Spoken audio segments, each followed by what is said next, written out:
Right then, hello and welcome back to Forza Motorsport 1. We're about to get ready for the next point-to-point, which is of course the American Muscle. Before we do though, go on YouTube, go on, bugger off, we don't need you anymore.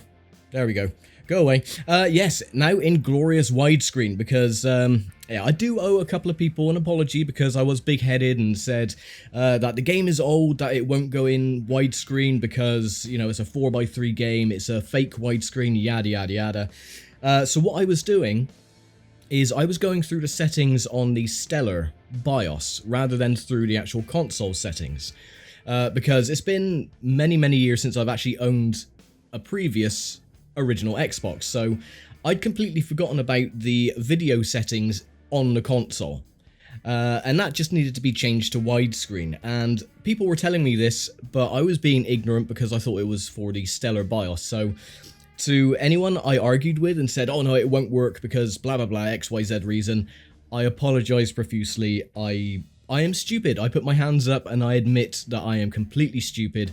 I don't know shit about shit. Pretty much. So yes, anyway, we're going to go on to the next point-to-point. And we've got the 1970s Dodge Challenger, which is fantastic, the RT Hemi. And we've got the American Muscle. This is 2 races at Pacific Shipyards. We could win the Chevy Corvette Stingray 427, which is lovely. So, yeah, we're starting at Pacific Shipyards 2 and then going to Pacific Shipyards 1. You can see I've already done this on the second channel, but again, I need to re-record all of the episodes that I'd already done for the second channel, which was 47, because I've now got the game to go widescreen. So, yeah, I've got a lot of work to do. But oh well, these videos don't take long to render and edit anyway. They render within like 45 minutes, so it's not a problem. But yes, you'll see now that everything is in glorious widescreen, which is fantastic. So once again, I do apologise to anyone who tried to tell me that, oh yeah, the game does run in widescreen, and I was just too big-headed and yeah, so I do apologise.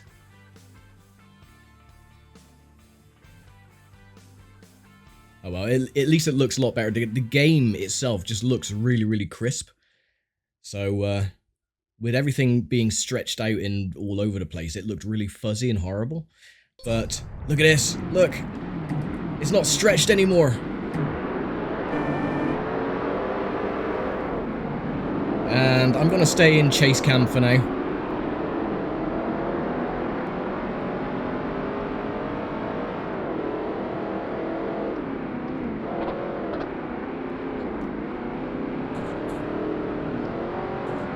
Get the ass end slinging around.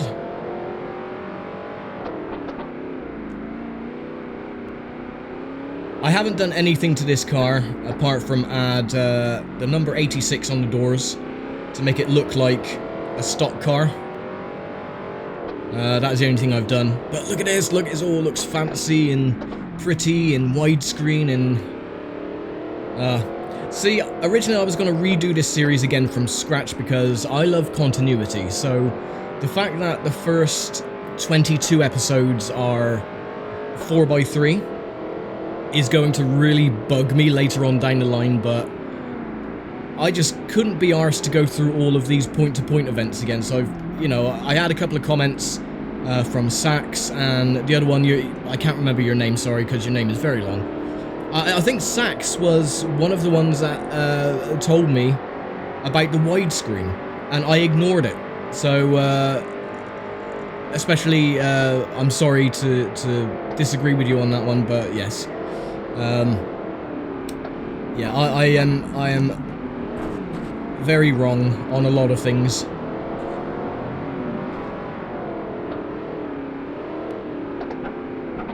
Ooh, come on. Get it around.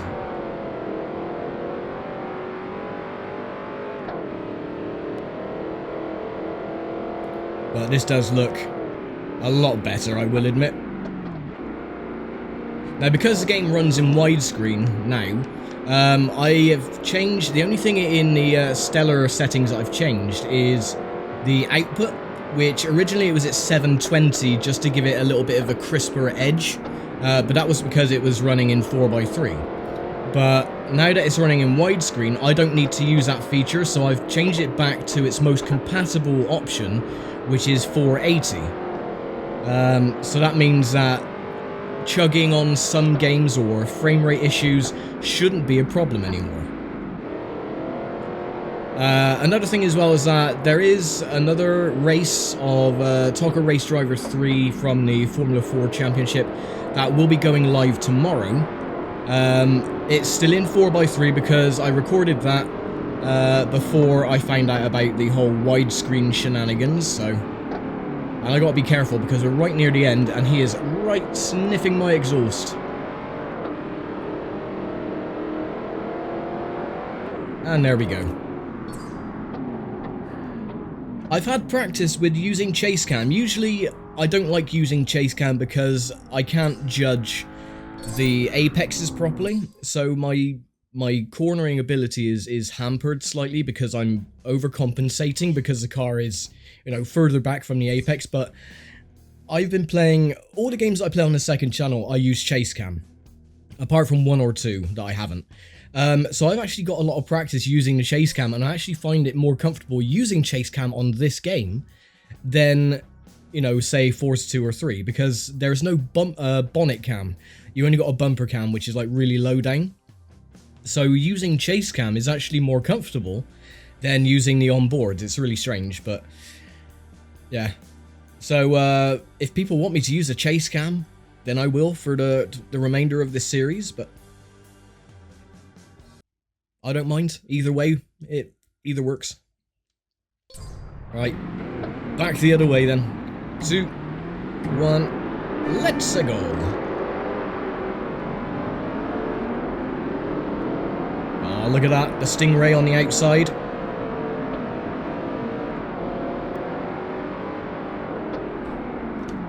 Oh, excuse me, that's a GTO, I think.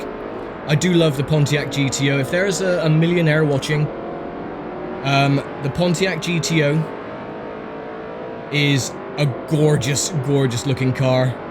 And Christmas is coming up very quickly, so I'll have one for Christmas, please.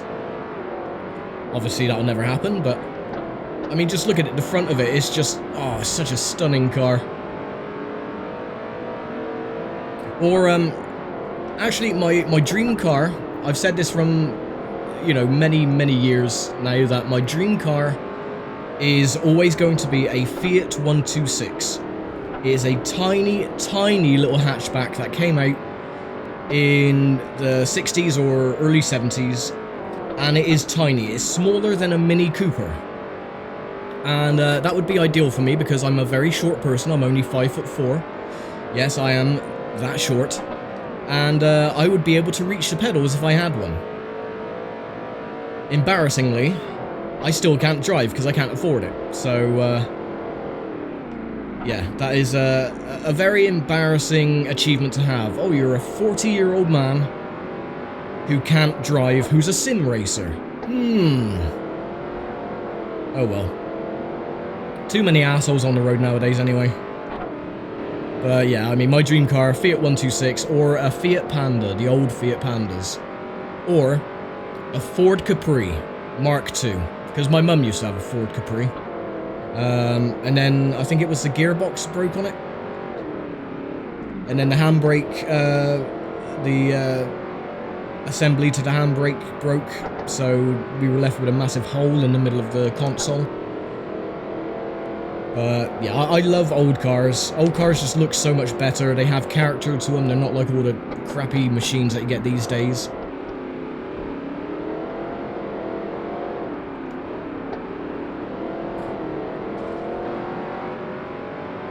Stingray is trying to get on my inside.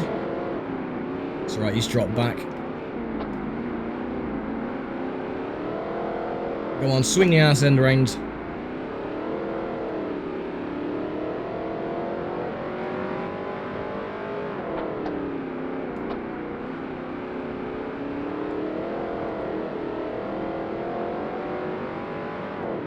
And there we go.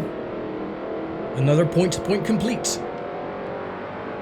And swing it around at the end. So, yeah. 10,000, another 100 credits of damage to the car, but that's fine. So we're at level 17 now anyway, we need 2 more to go before we can finally unlock some endurance races. But there we go, we get the Corvette Stingray, which is, I don't really like this car. It just looks, the back of it looks very ugly. Yeah, it's not one of my favorites. I prefer the older Stingray. Or it might be the newer Stingray, the one with the very long bonnet. Or the Pontiac Firebird. Oh, what a car that is. Gorgeous. Or the Pontiac Trans Am. Is it the Pontiac Trans Am or Summit Trans Am?